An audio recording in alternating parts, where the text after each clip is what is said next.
Millionaire pretended to become blind to test his fiancée. What his maid did shocked him. Daniel Crawford stood before the floor-to-ceiling windows of his penthouse, watching the city lights blur into streaks of gold and white below. At 32, he had built an empire that most men could only dream of. Tech innovations that changed lives, investments that multiplied exponentially, and a name that commanded respect in boardrooms across the globe. Yet tonight, success felt hollow. The doctor's words echoed in his mind from earlier that week. "It's temporary, Mr. Crawford. The retinal inflammation should resolve with treatment in about 2 months. But for now, your vision will deteriorate significantly. You'll need assistance." But Daniel had lied to everyone. He told them the condition was permanent, irreversible. He wanted to know the truth, the real truth about the people in his life. Claire, his fiancée of 8 months, had reacted with appropriate shock when he'd broken the news 3 days ago. She'd gasped, covered her mouth, said all the right things.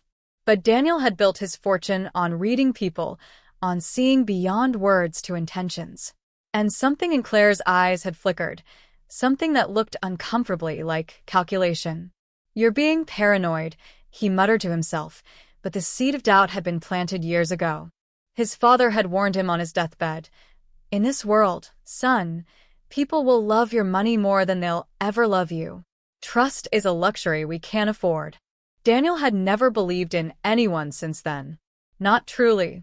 Every relationship felt transactional, every smile potentially bought and paid for. The doorbell chimed softly. He turned from the window, his vision still perfectly clear despite what everyone believed.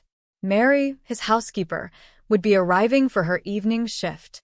She'd worked for him for just over 3 months, a quiet, unassuming woman of 28 who did her job efficiently and without the fawning behavior he'd grown accustomed to from his staff. He'd kept Mary at arm's length like everyone else. She was hired help, nothing more. But now, she would be his eyes and ears in a house where he would pretend to see nothing. Daniel made his way to his bedroom, deliberately stumbling against the doorframe. He heard quick footsteps in the hallway. "Mr. Crawford?" Mary's voice was soft, concerned. "Are you all right?" He turned toward her voice, making sure his eyes didn't quite focus on her face. "Mary." "Yes, I'm still adjusting to the darkness." In his peripheral vision, he could see her clearly, brown hair pulled back in a simple ponytail, wearing her usual modest uniform, her face creased with genuine worry. She carried her worn canvas bag, the one she brought every day that looked like it had seen better years. "Let me help you," she said, approaching carefully. "Where were you trying to go?" "Just to bed. It's been a long day." He let her guide him, noting how gentle her touch was on his elbow, how she warned him about the step up to the bedroom platform. "I'll prepare your dinner," she said. "Is Miss Claire joining you tonight?" Daniel's jaw tightened. No. She had other commitments. This was the 3rd evening Claire had been absent, each time with a different excuse: a friend's emergency, a charity event she'd committed to months ago, a migraine. The woman who'd once texted him 20 times a day now seemed to find every reason to be elsewhere. "I'll make something light then," Mary said. "You haven't been eating much." He wanted to ask how she knew that, but stopped himself. Instead, he nodded and sat heavily on the bed, playing the part of a man whose world had gone dark. Over the next hour, he listened to Mary move through his penthouse. Unlike Claire's perfumed presence or his business associates' loud confidence, Mary's existence was almost soundless. She moved with practiced efficiency, and when she brought his dinner, she described each item on the plate and its location: the salmon at 6 o'clock, roasted vegetables at 9, potatoes at 3. "You don't have to do that," he said, oddly touched by the consideration. "I read that it helps," Mary replied simply. "People who are newly blind find it easier to maintain independence if they know where things are." "You've been reading about this?" There was a pause. "I wanted to understand what you're going through, so I could be more helpful." Daniel felt something unfamiliar stir in his chest, not suspicion, not calculation, but something warmer. He quickly pushed it down. She was probably angling for a raise, or trying to secure her position. Everyone wanted something. That's very thoughtful, he managed. After she left for the night, Daniel stood again at his windows, watching the city with eyes that saw everything. Tomorrow, he would observe more carefully. He would watch how Claire reacted when she thought he couldn't see her expressions. He would note if Mary's kindness was genuine or performed. Because Daniel Crawford had learned long ago that in a world of shadows and light, the only person you could truly trust was yourself. But a small voice in the back of his mind whispered a question he wasn't ready to face. What if being blind to love was worse than being blind to the world? The morning sun painted Daniel's bedroom in shades of amber, though he kept his eyes carefully unfocused as Mary entered with breakfast. He'd spend the night in fitful sleep, his mind churning with observations and doubts. "Good morning, Mr. Crawford." Mary's voice carried that same gentle quality that he'd begun to recognize. "I brought tea instead of coffee today. The chamomile might help with your stress." He tilted his head toward her voice. How do you know I'm stressed? You've been grinding your teeth at night. I heard you when I came in." She set the tray down with a soft clink. "And your shoulders are up near your ears right now." Daniel consciously relaxed his shoulders, unsettled by how easily she read him. "I'm fine." "Of course," she said, but he could hear the disbelief in her tone. Not mocking, just knowing. "Miss Claire called earlier.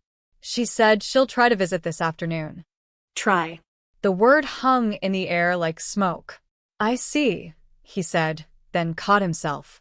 "I mean, I know what you meant, Mr. Crawford." There was kindness in her voice, no pity.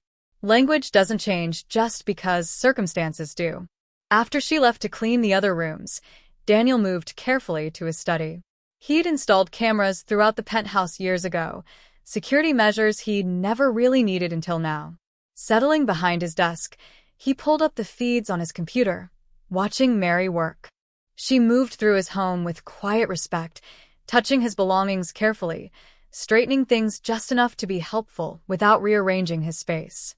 In the living room, she paused before the photo of him and Claire at a charity gala. Claire's smile was brilliant, her hand possessive on his arm. Mary's expression was unreadable as she dusted the frame. The penthouse phone rang, and Daniel watched Mary answer it. "Crawford residence." "Yes, this is his housekeeper."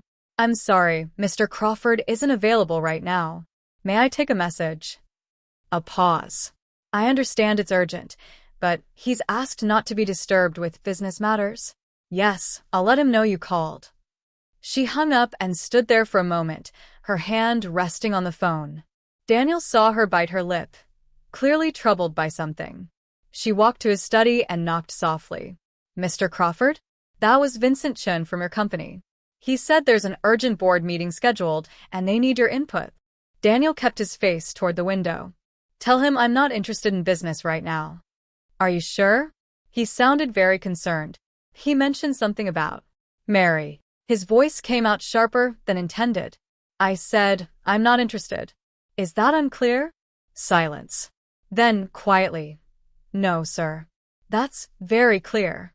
He heard her leave and felt an unexpected pang of guilt. Through the camera feed, he watched her return to the kitchen, her movements slightly less fluid than before. She pulled out her phone, an old model he noticed, with a cracked screen, and typed something before putting it away with a sigh. An hour later, Claire arrived. Daniel heard her heels clicking across the marble floor, smelled her expensive perfume before she entered his study. Through slitted eyes, he watched her pause in the doorway, her expression unguarded for just a moment. What he saw made his stomach turn, barely concealed irritation, the look of someone performing an unwanted duty. Then she rearranged her features into concern. "Daniel, darling." "Claire." He stood, making himself reach out uncertainly. She took his hands, but he noticed she didn't step closer for an embrace. "How are you feeling today?" Her voice was pitched with sympathy that sounded rehearsed. "The same. Dark." "Of course." She guided him back to his chair with hands that felt impersonal, clinical. "I'm so sorry I haven't been around more. This charity fashion show has been absolutely consuming, and you know I committed to it months ago. I can't just abandon my responsibilities." "Your responsibilities?" "Not I want to be here with you. Nothing is more important than you right now. I understand, Daniel said, testing her. These events are important to you. They're important to us, darling. Our image, our social standing, these things matter. She sat across from him, and he could see her checking her phone. Especially now that, well, we need to maintain appearances. Appearances, he echoed. You know what I mean. People are already talking. Poor Daniel Crawford, struck down in his prime.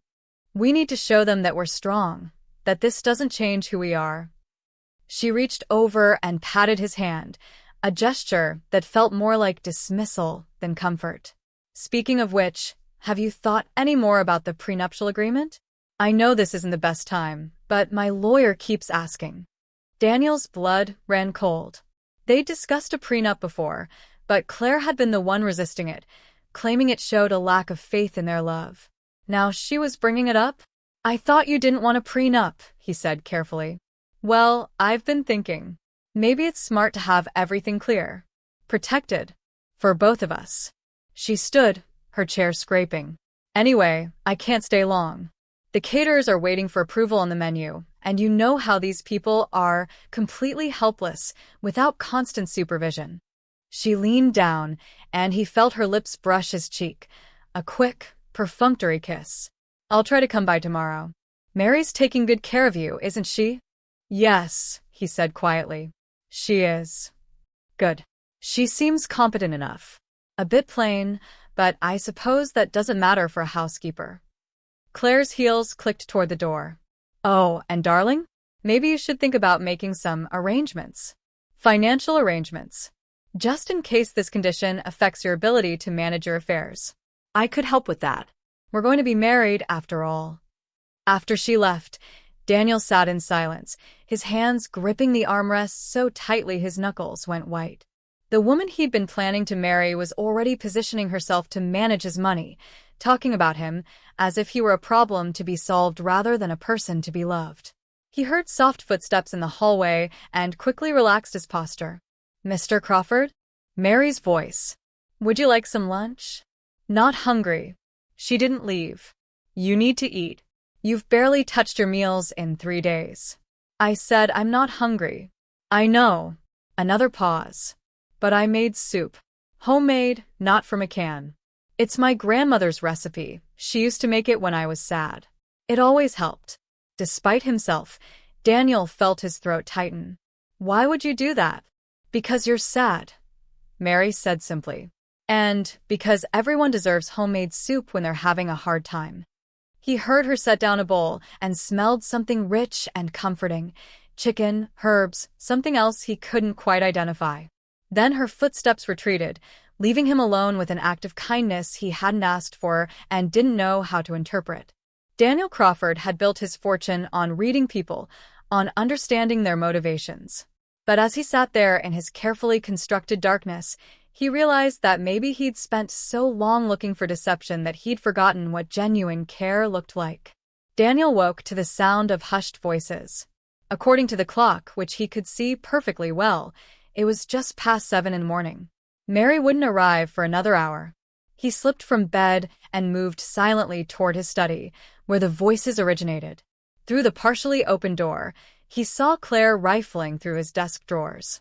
His heart hammered as he watched her pull out files, photograph them with her phone, then carefully replace them. She moved with practiced efficiency, clearly not her first time doing this. When she found his personal checkbook, she paused, running her finger down the entries with a small, satisfied smile. Daniel's phone buzzed in the bedroom. Claire froze, then quickly closed the drawer and smoothed her dress. He barely made it back to bed before she appeared in the doorway. Daniel? Are you awake? He kept his breathing even, feigning sleep. He heard her approach, felt her lean close. Then, in a whisper he was never meant to hear, just a little longer. Just hold on a little longer. After she left, Daniel lay in the darkness, the real darkness behind his closed eyelids, and felt something inside him break. Not his heart, that had been guarded for too long, but perhaps his last fragile hope that someone might love him for more than his bank account. When Mary arrived at 8, He was sitting in his study, staring sightlessly at the wall. "Mr. Crawford? I didn't hear you get up." She set down her bag. "Did you sleep well?" "No." She was quiet for a moment. "Can I make you breakfast?" "Why?" "Because it's morning and—" "No." He turned toward her voice. "Why are you here, Mary? What do you want from me?" He couldn't see her face clearly. He'd positioned himself with his back to the light, but he heard her draw a breath. "I'm here because it's my job," she said finally. "And I don't want anything from you except a fair wage for fair work." Everyone wants something. Everyone has an angle. Then I suppose I'm not everyone. Her voice was steady, unintimidated by his tone. "I'll be in the kitchen if you need me." She left, and Daniel felt ashamed of his outburst. But suspicion had been his armor for so long, he didn't know how to set it down. The day crawled past. Claire called twice, both times with excuses for why she couldn't visit. Daniel approved, through his lawyer, the release of funds for her charity event. $50,000 that he knew, from the photos she'd taken of his files, would likely end up somewhere else entirely. He was setting a trap, letting out just enough rope to see what she would do with it. But as he sat in his manufactured darkness, he wondered what he would do with the truth once he had it. Confront her? Expose her? He'd been betrayed before, business partners, supposed friends, even distant relatives who suddenly remembered his existence when they needed money. But this felt different. This was supposed to be love. Mary brought him dinner at 6. Pasta with homemade sauce, garlic bread, a simple salad. "You didn't eat lunch again," she said, setting the tray down. "I'm starting to think you're trying to waste away." "Maybe I am. That would be a shame." She adjusted the napkin. "The world would miss you." He laughed bitterly. "The world would miss my money. There's a difference." "Is there?" She pulled up a chair, and he sensed her sitting across from him. "Your company's software helps millions of people communicate with loved ones across the world. Your donations have built schools, funded medical research, provided clean water to communities that never had it. That's not just money, Mr. Crawford. That's impact. That's legacy. You've been researching me. I told you I wanted to understand who I'm working for." She paused. "And I've found that you're more than you let people see. You hide behind this wall of success and suspicion, but there's more to you. I've seen it in the notes you leave yourself, the books on your shelf, the way you used to smile in old photographs." "Used to," he repeated softly. "Before whatever made you stop trusting people." Her voice was gentle. "What happened to you, Mr. Crawford?" He could have deflected, could have dismissed her question. Instead, he found himself speaking. "My father died when I was 25. He left me everything, his company, his fortune, his warnings. He told me that people would see me as a bank account with legs. And he was right." Daniel's hands tightened on the armrests. "Every relationship I've had since then, romantic or otherwise, has ended when I stopped being useful. When I stopped paying for things, stopped providing access, stopped being a stepping stone to something better." That must be very lonely. The simple empathy in her words nearly undid him. "It's safe." "Safe isn't the same as happy." "No," he agreed. "But happy is a luxury I can't afford." Mary was quiet for a long moment. When she spoke again, her voice was thoughtful. "My grandmother used to say that the richest person isn't the one with the most money, but the one with the most love. I think she was right. Because money can disappear, Mr. Crawford. Markets crash, investments fail, fortunes reverse. But love, real love, that stays. That builds. That sees you through the dark times." "Have you found that kind of love?" he asked. "No," she admitted. "But I've seen it. My grandparents had it. They were poor as church mice, lived in a tiny apartment, worked their fingers to the bone. But they had each other. And when my grandfather got sick, when he spent his last 2 years in pain, my grandmother never left his side. Not because she had to, but because she couldn't imagine being anywhere else. That's what love looks like." Daniel thought of Claire, who couldn't spare an hour to sit with him, who was already positioning herself to access his wealth, already distancing herself from the burden of his supposed blindness. "Your fiancé," Mary said carefully. She hasn't been around much. No. I'm sorry. Don't be. It's informative. He heard Mary stand, clear his dishes. At the door, she paused. Mr. Crawford? I know you don't believe anyone, and I understand why. But for what it's worth, I don't care about your money. I care that you're eating, that you're taking care of yourself, that you're not giving up. Because the person I see, even in his darkness, is worth caring about. After she left, Daniel sat in silence, her words echoing in his mind. He pulled up the security footage, watching her leave the building. Outside, she didn't call a car service. She walked to the bus stop, her thin coat inadequate against the autumn chill. He thought of the cracked phone, the worn bag, the modest clothes. He thought of homemade soup and carefully described plate arrangements. Of someone who read about blindness in her spare time just to better help him. Of kindness that asked for nothing in return. And for the first time in years, Daniel Crawford wondered if maybe, just maybe, his father had been wrong. The penthouse had become a stage, and Daniel its unwilling actor. Each day, he performed blindness with meticulous care while Claire's visits grew increasingly brief and Mary's presence became the only constant in his carefully orchestrated deception. It was a Thursday afternoon when everything began to unravel. Daniel was in his study, supposedly resting, when he heard Mary's phone ring. Through the security feed, he watched her answer, her face draining of color. Mom? Slow down, I can't. What? Her hand flew to her mouth. When? Is he? Okay, I'm coming. I'll figure out the money somehow. Just tell him I love him, and I'm coming. She ended the call and stood there, trembling. Daniel watched her sink into a chair, her head in her hands. Her shoulders shook with silent sobs. He found himself standing before he realized he'd moved, walking toward the living room. He stopped just outside, listening. Please, she whispered to someone, God, the universe, anyone who might listen. Please, I'll do anything. Just let him be okay. Daniel cleared his throat. Mary jumped up, quickly wiping her eyes. Mr. Crawford. I'm sorry, I didn't hear you. Let me help. What's wrong? Nothing, I'm fine. Here, let me. Mary. He turned toward her voice. I heard you on the phone. What happened? She was quiet for so long he thought she wouldn't answer. Then, it's my little brother. He's in the hospital. He has leukemia, and there were complications. They need to start a new treatment, but my mom can't afford. Her voice broke. I need to go home. To Chicago.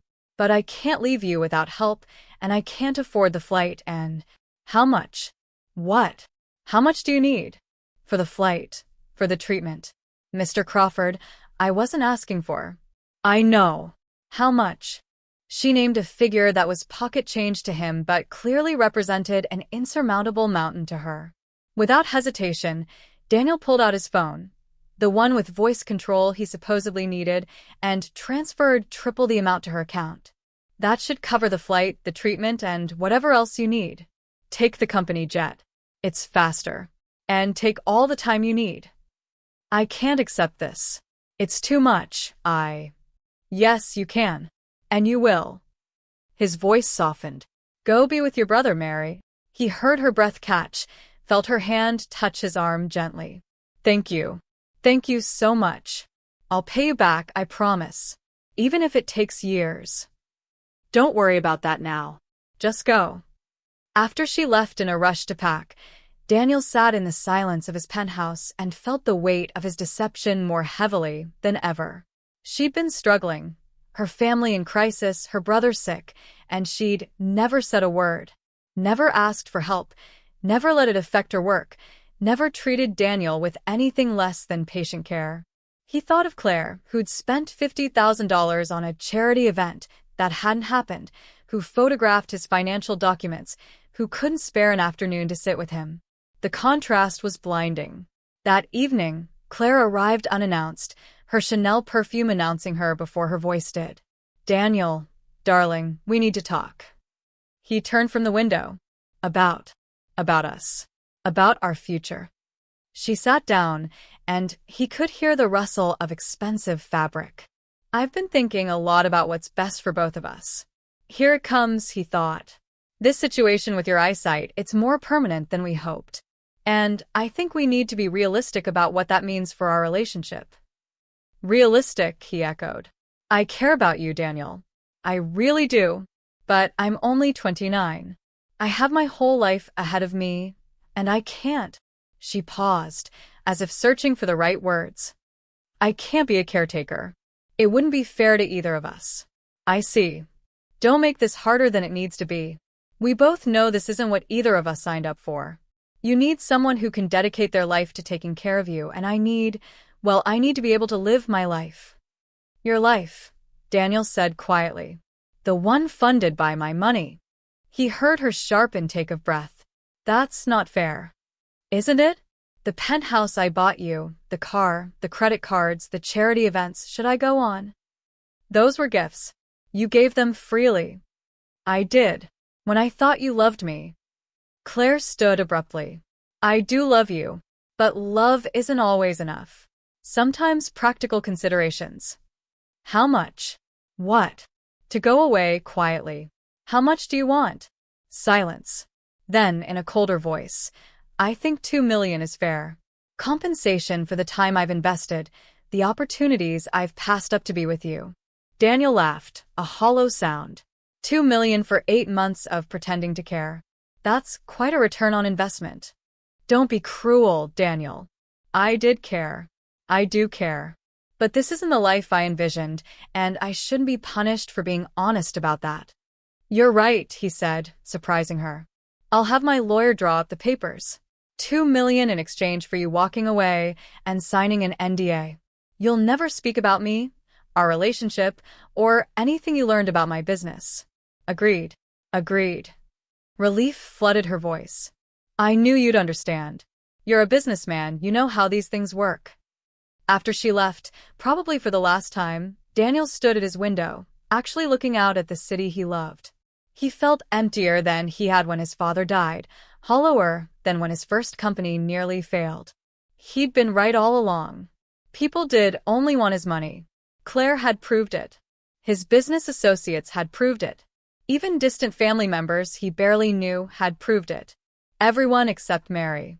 Mary, who'd worked for him for months without asking for anything beyond her modest salary. Who'd made him homemade soup when he was sad. Who'd researched blindness to better help him. Who'd never once treated him with pity or tried to take advantage of his supposed vulnerability. Mary, who'd had a brother fighting for his life and never mentioned it, never used it as leverage, never made it his problem. The realization hit him like a physical blow.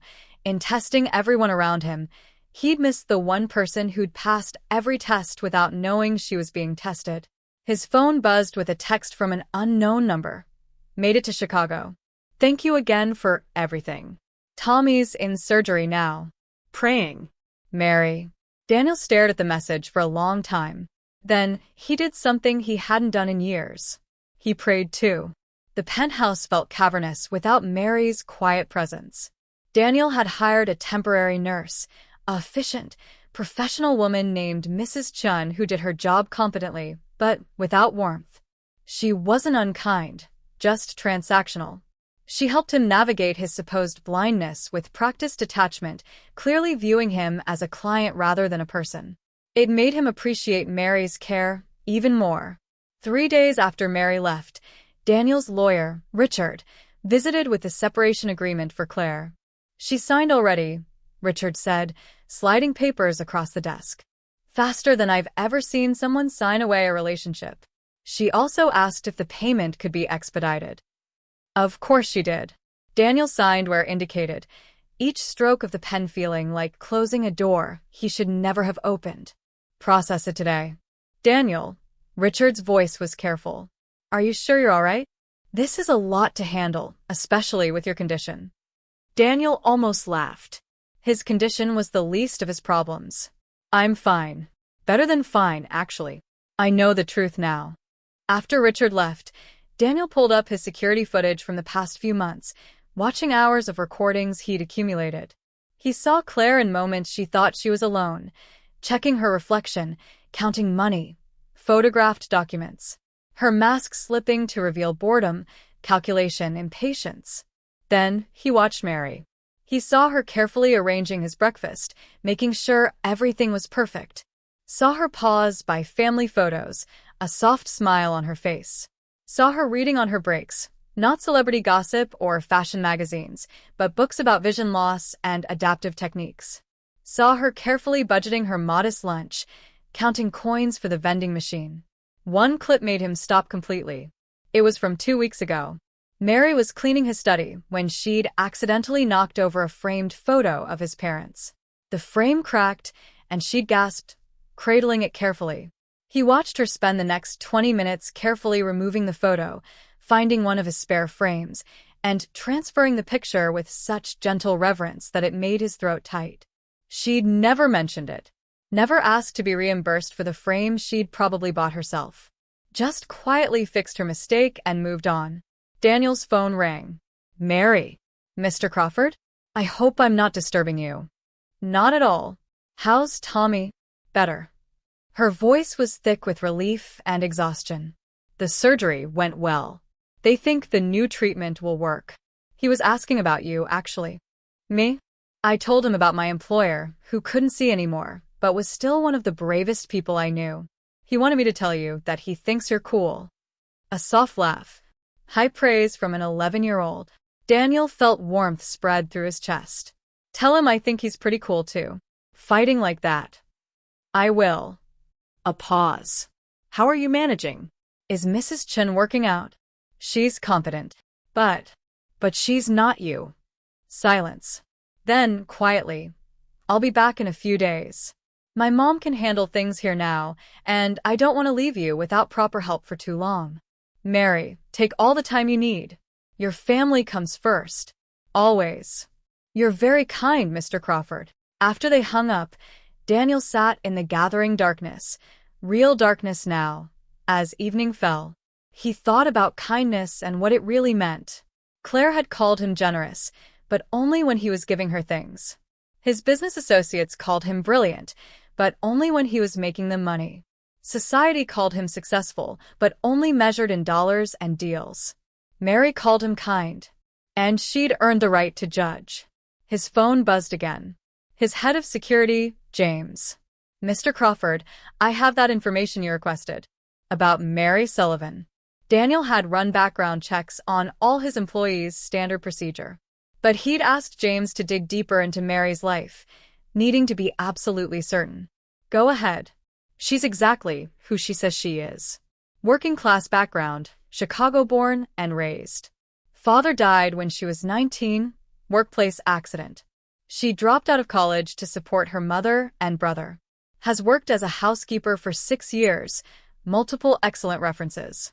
No debts beyond her brother's medical bills, which she's been paying down slowly. No criminal record, not even a parking ticket. And nothing, sir. She's clean." Almost suspiciously clean, except there's nothing suspicious about it. She's just a good person working hard to take care of her family. After James hung up, Daniel walked to his bedroom and looked at himself in the mirror. Really looked, with eyes that could see perfectly well. He saw a man who'd spent so long protecting himself that he'd built a prison instead of a fortress. A man so afraid of being used that he'd forgotten how to recognize genuine care. A man who'd been so busy looking for deception that he'd missed the truth standing right in front of him. The next morning, Daniel made a decision. He called his doctor. "Dr. Martinez, I need to accelerate my treatment. What would it take to clear up this inflammation in a week instead of a month?" "Mr. Crawford, we discussed this.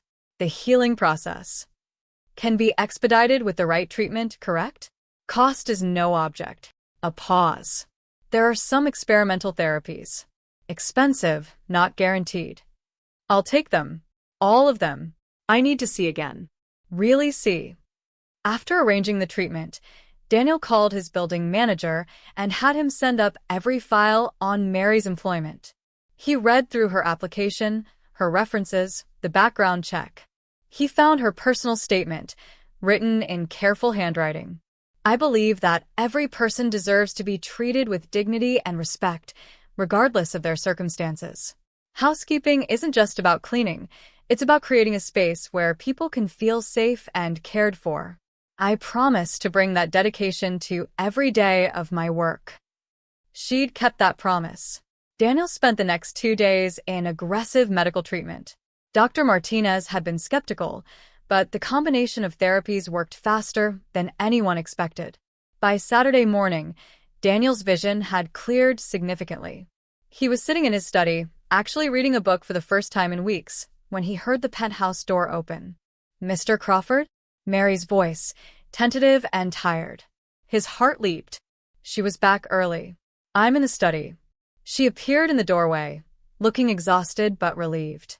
Her hair was pulled back messily, her clothes wrinkled from travel, dark circles under her eyes. She was the most beautiful thing he'd ever seen. "I know I'm a day early," she said, "but I wanted to make sure you were okay." She'd said "I missed" and then caught herself. Missed what? This job? Or him? Daniel stood slowly, keeping his eyes unfocused. "I'm glad you're back. How's Tommy?" "Much better. The doctors are optimistic." She set down her bag. "Let me make you some lunch. You look thin. Has Mrs. Chin been feeding you?" "Not like you do." He watched her pause, saw the small smile touch her lips. Then she headed to the kitchen, and he heard her humming softly, a sound of someone who was genuinely happy to be back. Daniel returned to his book, but his mind was elsewhere. He had his vision back, his proof of Claire's betrayal confirmed, his suspicions about Mary proven unfounded. The test was complete. But now came the harder question. What did he do with the truth? He could tell Mary everything, reveal that he'd been deceiving her all along. But that would hurt her, make her feel foolish for the care she'd shown a man who was testing her sincerity. Or he could keep pretending, maintain the fiction until he figured out what these feelings growing in his chest actually meant. From the kitchen, Mary called out, "I'm making your favorite soup. The one you actually ate last time." And Daniel realized that maybe the test wasn't over. Maybe it had just begun. Only now, the person being tested was him.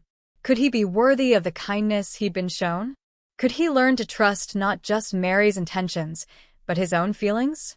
Could he open the doors he'd locked so tightly and let someone in? The soup's aroma drifted through the penthouse, and Daniel closed his eyes, not to pretend blindness, but to savor the simple comfort of someone caring enough to remember what he liked. For the first time in years, Daniel Crawford wasn't thinking about protection or suspicion or tests. He was thinking about second chances and whether a man who'd spent so long in darkness could learn to live in the light. Daniel had been blind for 6 weeks when Mary found him in the garden. He'd had the penthouse's rooftop terrace converted years ago, a small oasis of green in the concrete jungle. He rarely used it, but today he needed air, needed space to think. The late autumn wind carried the scent of the last chrysanthemums, and he stood with his face turned toward the weak sunlight, actually able to see the city spread below. His vision had been fully restored for 2 weeks now. 2 weeks of perfect sight, and 2 weeks of the hardest deception he'd ever maintained. "Mr. Crawford?" Mary's voice was concerned. "You shouldn't be out here alone. It's not safe when you can't see the edges." He heard her approach, felt her hand gentle on his elbow. The touch sent electricity through him, something that had been happening with increasing frequency lately. "I wanted to feel the sun," he said, which was true, just not the whole truth. "Let me get you a chair at least." She guided him to the bench he could see perfectly well, helped him sit. Instead of leaving, she settled beside him. "It's beautiful today. Cold, but beautiful." "Describe it to me." She did this sometimes, painting word pictures of things he supposedly couldn't see. At first, he'd found it unnecessary. Now, he craved it, not for the descriptions, but for the way her voice softened when she talked about beauty. "The sky is this pale blue, almost silver," she began. "There are clouds moving fast. They look like torn pieces of cotton. The buildings catch the light and turn gold on one side, deep shadow on the other. And there's a hawk circling. I've never seen a hawk in the city before." "That's rare," he said. "Special, then. A good omen, maybe." She was quiet for a moment. "Mr. Crawford, can I ask you something personal?"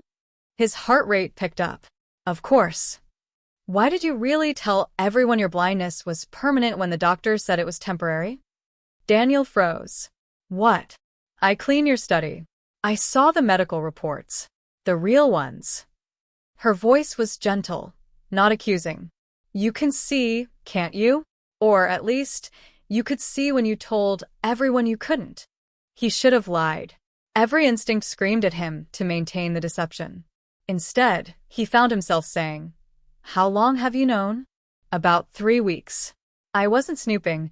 The papers fell behind your desk, and I was just putting them back. She shifted beside him. I didn't say anything because I figured you had your reasons. And I didn't want to embarrass you. Daniel let out a long breath. The jig was up, and strangely, he felt relieved.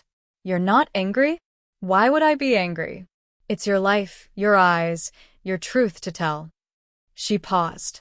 Though I admit I'm curious why you did it. He could have given her partial truths, safe explanations. Instead, sitting there in the autumn sunshine with the one person who'd proven herself beyond any doubt, Daniel told her everything. He told her about his father's warnings, about Claire's betrayal, about the test he'd devised, about watching through cameras as people revealed their true selves, about how she'd been the only one who'd passed every test without knowing she was being tested.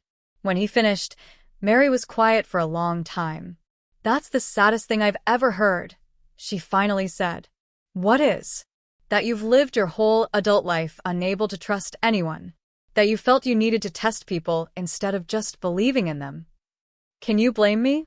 I was right about Claire. Right about almost everyone. But wrong about the cost. She turned toward him, and he risked looking at her directly for the first time in weeks. Her eyes were sad, but kind. You were so busy protecting your money that you forgot to protect your heart. And hearts are much more fragile than bank accounts. My heart is fine. Is it? She stood, and he thought she was leaving. Instead, she walked to the terrace edge, looking out at the city he could also see. I think your heart has been breaking slowly for years, and you've just gotten used to the pain. The truth of her words hit him like a physical blow. My grandmother used to say that trust is like a muscle, Mary continued. If you never use it, it atrophies. You become unable to trust even when someone deserves it. She turned back to him. I think that's what happened to you, Mr. Crawford. You stopped using that muscle so long ago that you don't remember how anymore. Daniel, he said quietly. My name is Daniel. I know, but you're my employer. That creates boundaries. What if I don't want boundaries? She smiled sadly. What you want and what's appropriate are two different things. She walked back toward the door. I'll make dinner. You should come inside soon, it's getting cold. Mary, wait. He stood, and this time he walked straight to her without hesitation, without pretending to fumble. He saw her eyes widen as she realized what his sure movements meant. You can see, she whispered. I can. I've been able to see for 2 weeks. He stopped a few feet away. I kept pretending because I didn't know how to tell you. Didn't know how to explain that the test was over and you'd passed so completely that I didn't know what to do with the results. What results? That you're the most genuine, caring, selfless person I've ever met. That you saw me, really saw me, when I was at my lowest and still found something worth caring about. That you never wanted anything from me except to help me eat my soup and navigate my supposed darkness. Tears welled in her eyes. You're my employer. I was doing my job. No. He shook his head. You were doing so much more than your job. You were showing me what it looks like when someone cares without conditions. When someone gives without expecting anything in return. You were teaching me that my father was wrong, that not everyone wants to use me, that trust is possible, that I don't have to live behind walls. Mr. Crawford. Daniel. Please, just Daniel. She wiped her eyes. Daniel, I appreciate what you're saying, but I'm your housekeeper. You're a billionaire. I take the bus to work. You own the building. We're not. You're right, he said, and watched her face fall slightly. We're not equals in financial terms. But in every way that actually matters. You're so far above me that I should be taking the bus to your place, hoping you'll give me the time of day. That's not true. Isn't it? You sacrifice for your family, without hesitation. You face hardship with grace. You treat people with dignity regardless of their circumstances. You find joy in homemade soup and hawk sightings. You're rich in all the ways that matter, Mary. And I'm the one who's been poor. Poor in spirit, poor in trust, poor in hope. She was crying now, quiet tears tracking down her cheeks. What are you saying? I'm saying that I'm seeing clearly for the first time in my life, and what I see is you. I'm saying that somewhere between the homemade soup and the careful descriptions of sunlight, I fell in love with you. And I'm saying that I know I don't deserve you, that I've deceived you and tested you and probably broken your trust. But I'm hoping, I'm praying, that maybe you could give me a chance to be worthy of you. Mary stared at him, her expression unreadable. Then she did something that surprised him. She laughed. You're in love with me? Daniel Crawford, billionaire, certified genius, magazine cover model. You're in love with your housekeeper. Yes. The housekeeper who's seen you in your ratty pajamas. Who's cleaned your bathroom? Who knows you grind your teeth at night and hate vegetables and alphabetize your books when you're stressed. Yes. She stepped closer, and he could smell her simple soap, see the flecks of gold in her brown eyes. The housekeeper who's been half in love with you since the 3rd week she worked here, when you didn't fire her for breaking your favorite coffee mug and instead told her it was ugly anyway? His breath caught. Mary, I knew this was wrong, she said softly. You're my employer. There's a power dynamic. I convinced myself that what I felt was just gratitude for the job, respect for your accomplishments, pity for your situation. But the truth is, I've been in love with you for months, and it's been killing me because I knew it could never work. Why not? Because people would say I was after your money. Because the world would think I seduced my employer. Because I'd always wonder if you actually loved me or just loved having someone around who wasn't trying to use you. Daniel reached out slowly, giving her time to pull away. When she didn't, he cupped her face gently. Then let me prove it. Not with tests or deceptions, but with time and truth. Let me show you every day that I see you, really see you, and that what I see is everything I've been looking for. This is crazy, she whispered. Probably. People will talk. Let them. I'm still taking the bus. I'll ride with you. She laughed again, and this time he laughed too, and somehow they were holding each other, and it felt like coming home after a lifetime of wandering. I have one condition, Mary said against his chest. Anything. No more tests. No more pretending. If we do this, we do it with complete honesty. Even when it's hard. Especially when it's hard. I promise, Daniel said, and meant it with every fiber of his being. They stayed on the terrace as the sun set, painting the sky in shades of amber and rose. Daniel described the colors to Mary even though she could see them perfectly well, and she let him, understanding that he needed to practice this new language of openness and trust. Later, over homemade soup in the kitchen that had become their inadvertent meeting place, Mary asked, "What happens now? With us, I mean." Daniel set down his spoon. Now I court you properly. I take you on dates. I meet your family. I prove to everyone, but mostly to you, that this isn't about convenience or gratitude or filling a void. This is about building something real. I'm still going to work, she warned. I have bills to pay. I wouldn't expect otherwise. Though maybe not here. It would be weird dating my housekeeper. So you're firing me? I'm promoting you. To girlfriend. The position comes with significantly more complications, but infinitely better benefits. She threw a crouton at him, and he caught it, and they were both laughing like teenagers instead of two people who'd found each other through deception and darkness. 3 months later, Daniel stood in a small hospital room in Chicago, watching Mary's little brother Tommy beat the final level of a video game. The treatment had worked. The cancer was in remission. Mr. Crawford? Tommy looked up, his thin face bright with victory. Did you see? I won. I saw, Daniel said, and the double meaning wasn't lost on Mary, who stood beside him, her hand in his. You're the champion. After Tommy fell asleep, they walked through the hospital corridors. Mary was quiet, pensive. What are you thinking? Daniel asked. That's 6 months ago. I was terrified I'd lose Tommy. That I'd lose my job trying to save him. That I'd end up alone and broken. She squeezed his hand. And now Tommy's healing, and I have you, and I keep waiting for someone to tell me it's all a dream. It's real, Daniel said. All of it. The good and the hard, and the beautiful and the scary. All real. They talked about the future in careful terms. About trust that needed time to fully rebuild. About Mary's insistence on maintaining some financial independence. About Daniel's work to become the kind of man who didn't need tests and walls to feel safe. It wasn't perfect.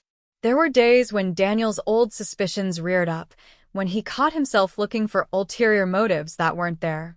There were days when Mary felt overwhelmed by the difference in their worlds, when she questioned whether she really belonged in his life. But they worked through it together, with honesty and patience, and the kind of love that doesn't demand perfection, just presence. A year after the test that had started it all, Daniel threw a party. He invited everyone who mattered, business associates, old friends, Mary's family, even Claire, who'd taken the money and married a hedge fund manager within 6 months. He stood in the center of his penthouse, Mary beside him in a simple blue dress that made her eyes shine, and clinked his glass for attention. "Thank you all for coming," he began. "A year ago, I pretended to be blind. I told everyone that I'd lost my sight permanently, even though it was a lie. I did it because I wanted to test the people in my life, to see who would stay and who would leave when I was no longer useful." The room was silent, shocked. "It was a terrible thing to do," Daniel continued. "Dishonest and hurtful and born out of fear. Most of you failed that test, and I don't blame you. I set up a scenario designed to bring out the worst in people, and it did." He looked at Mary, who smiled encouragingly. "But one person passed. One person showed me what it looks like to care without conditions, to give without expectation, to see the person instead of the bank account.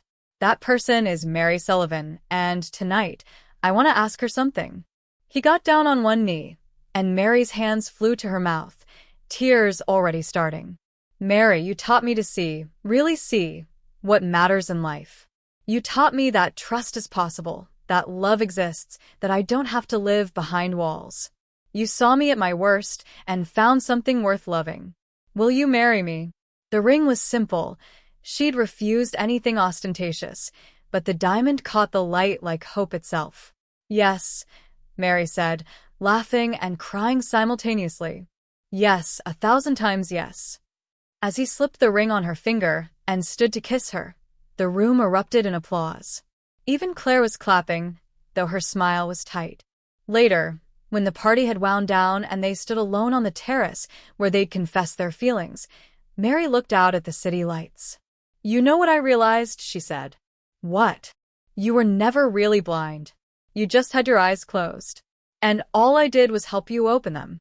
Daniel pulled her close, breathing in the scent of her simple soap, feeling the reality of her warmth against him. "You did more than that. You taught me that the richest person isn't the one with the most money, it's the one with the most love. And in that currency, I'm wealthier than I ever dreamed possible." They stayed there as the night deepened, two people who'd found each other through tests and trials, through darkness and light, through questions and answers. They stayed until the city below began to wake again, until the first bird sang, until the hawk they'd seen that autumn day circled overhead once more, a reminder that rare and special things do happen if you're brave enough to keep your eyes open and your heart unguarded. Daniel Crawford had spent years protecting his fortune, but in the end, it was the thing he couldn't buy, the love of a woman who saw him for who he truly was, that became his most precious wealth. And unlike money, which could be lost or stolen or devalued, this treasure would only grow with time, compounding with each shared sunrise, each homemade soup, each moment of trust freely given and gratefully received. The test was over. Love had won. And for the first time in his life, Daniel Crawford could truly see.